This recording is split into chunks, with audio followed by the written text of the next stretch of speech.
Thank you very much for your diverse contributions and inputs. And I take particular note of the Chamber of Mines and your interventions because you represent an important constituency, if not the most important constituency in this conversation. I did state, and I'll repeat, mining concerns are business entities. They are not charities.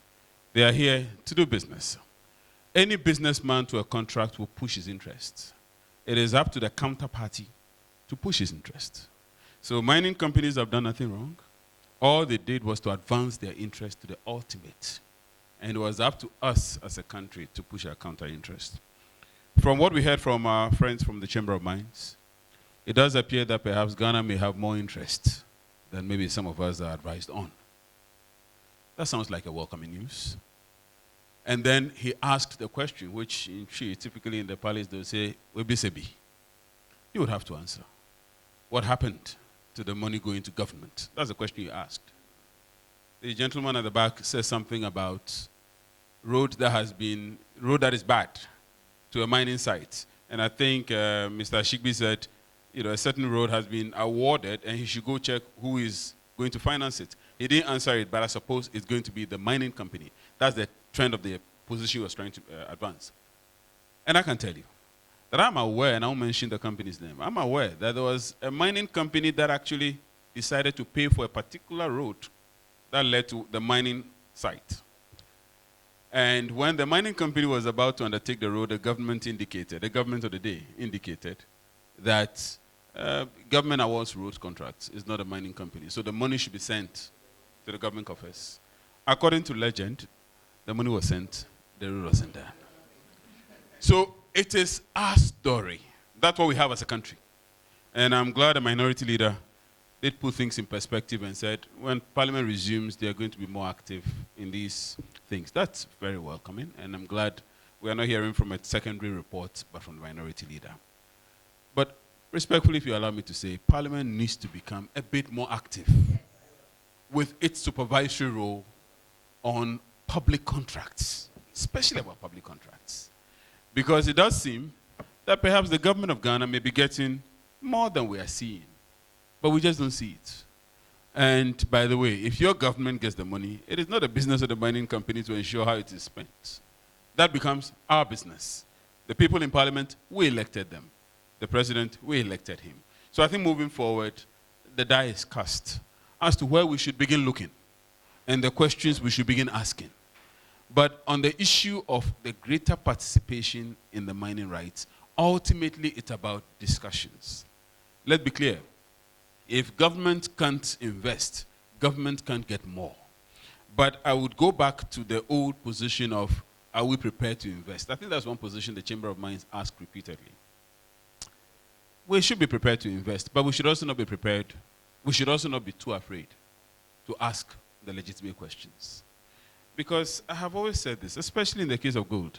Gold has been the permanently most valuable mineral or permanently most valuable metal throughout history.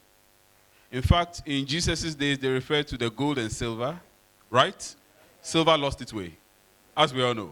These days, silver is useful for drinking something. It's become a cutlery. So silver lost its way. But gold has been impressive in its value throughout. And as we all know, it has become the metal of safety. Anytime the global economy is in some level of uncertainty, they run to gold. That beauty in gold is not the time for us to say, give it all to us. But it is a statement that for a moment like this, as we are around the junction of law reform, we just need to look at things holistically. But of course, I agreed 100% with the Chamber of Commerce, the Chamber of Mines, that ultimately we need to remember that the investor was in town to do business, not for charity. And so if they invest billions in explorations, you don't expect that when you had zero risk, when it came to payment, suddenly you are interested in the entire thing. But if you go to the oil field, and that's why I think somebody said they are part of the oil. If you go to the oil field, they tended to have a different dynamic.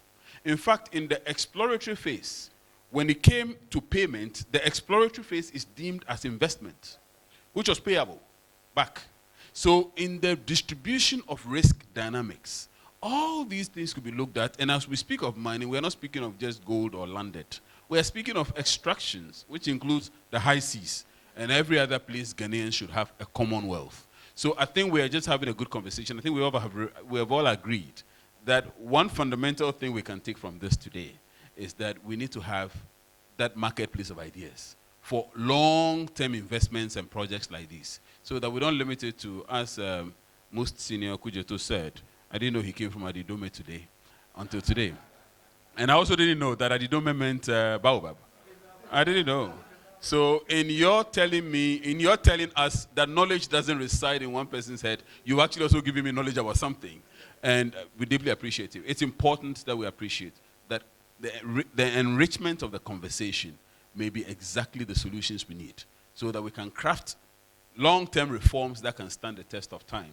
We don't have to come back here after a year or two to have to do another reform. That's something we don't have to do. So I would like to use the opportunity once again to thank my lady chairwoman. As I said, she was, you had to appear before her carefully when she was a judge. Today I have the liberty of just appearing without being too careful.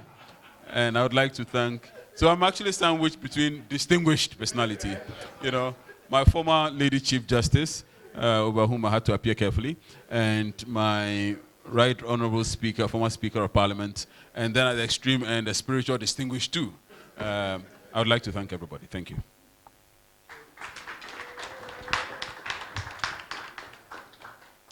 Thank you. And all I'm left to do is on behalf of everyone present and on behalf of the IEA, to extend the most sincere appreciation to our speaker, Professor Ernest Kofi Abotsi, for his enlightening presentation. And to all of you who are here and have stayed this long, the participation was so active, I couldn't have the heart to leave anyone out. And we thank you all for your thoughtful contributions. Now, I would like us to continue to engage in this important national conversation and to work towards an extractive natural resource framework that truly serves the welfare of all Ghanaians, based on principles that will assure that everything that our wealth, we use the word our commonwealth, yes, that's a very good expression. Our commonwealth brings us the greatest happiness to the greatest number of citizens with minimal or no damage to our environment or the ecology. So on that note, I wish to thank you and to declare that and ask God to bless our homeland, Ghana. It is the only homeland we have. Let us steward it with care and with respect. Thank you very much.